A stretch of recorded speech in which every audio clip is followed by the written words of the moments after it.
बिस्मिल्लाहिर्रहमानिर्रहीम अस्सलामुअलैकुम। Welcome back to our channel. कैसे हैं आप सब? उम्मीद है वह खैरियत से होंगे।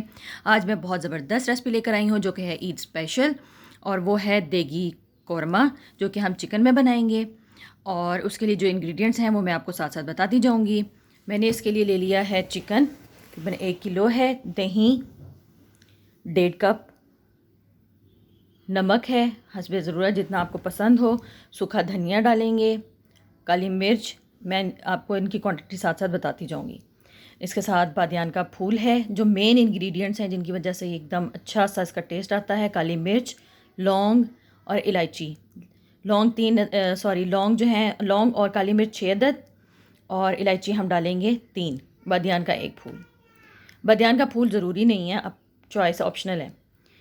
लहसुन अदरक का पेस्ट और प्याज। ये इतना ज़बरदस्त है, आप इंशाल्लाह ज़रूर बनाइएगा और फिर मुझे कमेंट्स में बताइएगा कि ये कैसा है, कैसा बना।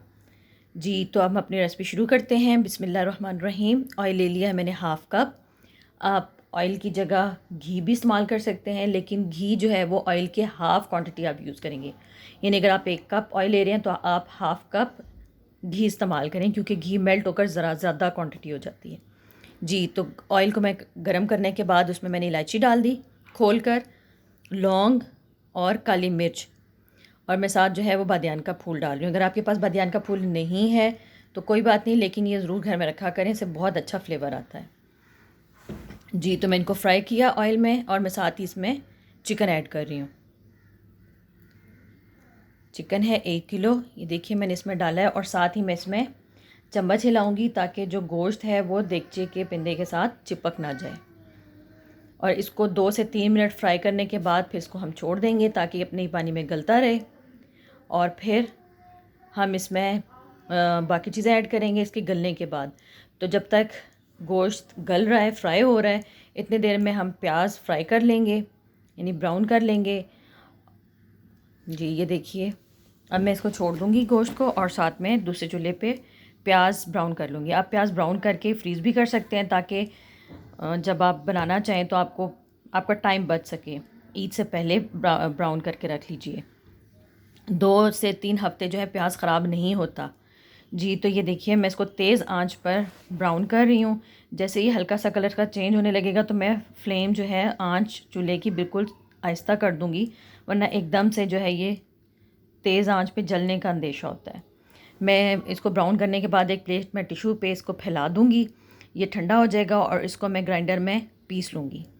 जी, तो अब मैं साथ ऑयल इसके घी के अंदर डाल रही हूँ लहसुन अदरक का पेस्ट। 1.5 चम्मच मैंने डाली है लाल मिर्च। इसमें जाएगा सूखा धनिया 1 चम्मच, और साथ में इसमें जाएगा नमक हस्बे ज़ायक़ा। आप अपने ज़ायक़े के हिसाब से, अपने टेस्ट के हिसाब से कम या ज़्यादा कर सकते हैं। इसके बाद हम इन सब चीज़ों को बड़े अच्छे से मिक्स कर लेंगे, यानी बिल्कुल यकजान हो जाएं, और फिर इनको हम चिकन में ऐड कर देंगे।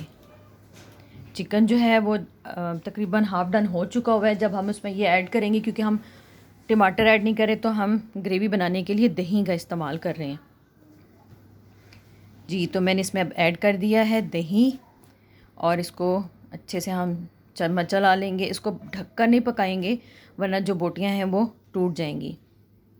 जी, ये आप देखिए कि दही तकरीबन अपना जो इसने पानी छोड़ दिया, इसको मैं ज़रा तेज़ आंच पर खुश करूँगी, और जब थोड़ा कम रह जाएगा इसका पानी तो इसके अंदर मैं ऐड कर रही हूँ कुटा हुआ, यानी पिसा हुआ या ग्राइंड किया हुआ प्याज मैंने ऐड कर दिया बीच में। और इसको थोड़ी देर हम ढक के पकाएंगे ताकि प्याज जो है वो बहुत अच्छे से इसके अंदर यकजान हो जाए, यानी कि वो नज़र ही नहीं आएगा प्याज। इसको हम 2 से 4 मिनट इसको ढक के हल्की आंच, दरमियानी आंच पे पकाएंगे। जी, तो ये अब आप देखिए कि वो प्याज डालने से चिकन का जो कलर है, यानी देगी कोरमे का जो रंग है, वो कितना ही ज़बरदस्त आ गया हुआ है। लाल कलर, ब्राउन कलर इसमें ऐड हो गया है, और तकरीबन ग्रेवी भी जो है वो तकरीबन थिक होना शुरू हो गई है। मैं इसमें बिल्कुल पानी नहीं डाल रही हूँ, हल्की आंच पे इसको थोड़ा सा पकाएंगे। जी, ये देखिए हमारा कौरमा जो देगी कौरमा है ज़बरदस्त किस्म का रेडी हो चुका है। अब इसमें आखिर में जो है वो मैं एक जादुई पाउडर डालूँगी, जिससे इसकी खुशबू बहुत ज़बरदस्त हो जाएगी, और वो है जायफल जावित्री और ज़ीरे का पाउडर। इन दोनों चीज़ों को मैंने ग्राइंड करके, तकरीबन ये 1 चम्मच है, मैं इस पर डालूँगी। और ये टाइम है कि मैंने चूल्हा बंद कर दिया हुआ है, ग्रेवी तैयार हो चुकी है। और मैं ये देखिए केवड़ा एसेंस ऐड करूँगी तकरीबन 2 कैप्स, और फिर मैं इस कौरमा को जो है वो ढक कर रख दूँगी। और चूल्हा बंद है और सिर्फ 2 से 3 मिनट में इसका फ्लेवर आ जाएगा और फिर मैं इसको डिश आउट कर लूँगी। अगर आपको हमारी रेसिपीज़ अच्छी लग रही हैं तो प्लीज़ चैनल को लाइक, सब्सक्राइब और शेयर ज़रूर कर लीजिए। ये देखिए जी, हमारा ज़बरदस्त किस्म का देगी कौरमा तैयार है और बड़ी शदीद किस्म वाली बड़ी अच्छी खुशबू आ रही है इसकी, और इंशाल्लाह टेस्ट भी बहुत अच्छा होगा। आप ज़रूर ट्राई कीजिएगा और हमें कमेंट्स में बताइएगा कि आपको हमारी रेसिपी कैसी लगी। एडवांस में आप लोगों को ईद मुबारक, और फिर मिलते हैं इंशाल्लाह किसी अच्छी नई रेसिपी के साथ। इजाज़त दीजिए, अल्लाह हाफिज़।